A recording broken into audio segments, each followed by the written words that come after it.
भारत दो महाशक्तियों से अकेले लड़ रहा है, फिर भी उसका बाल तक बांका नहीं कर पा रहे ये महाशक्तियां।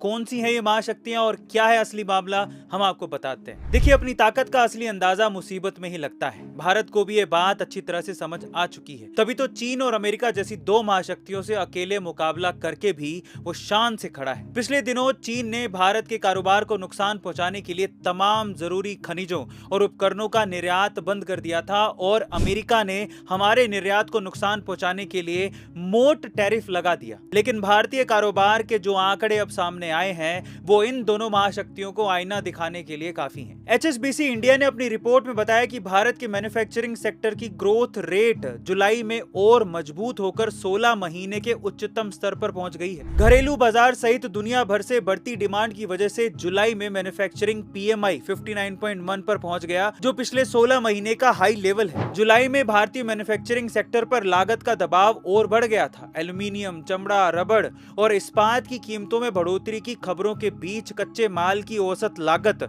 जून की तुलना में तेजी से बढ़ी। बावजूद इसके दुनिया भर में बढ़ती डिमांड ने विनिर्माण सेक्टर को सुस्त नहीं पड़ने दिया। भारतीय मैन्युफैक्चरिंग सेक्टर के ग्रोथ के ये आंकड़े इसलिए ज्यादा मायने रखते हैं क्योंकि पिछले कुछ महीने से चीन ने भारत को जरूरी खनिजों और उपकरणों का निर्यात रोक दिया था।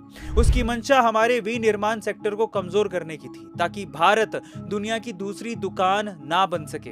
लेकिन चीन की यह मंशा फेल हो गई और हमारी मैन्युफैक्चरिंग ग्रोथ और तेज हो गई है।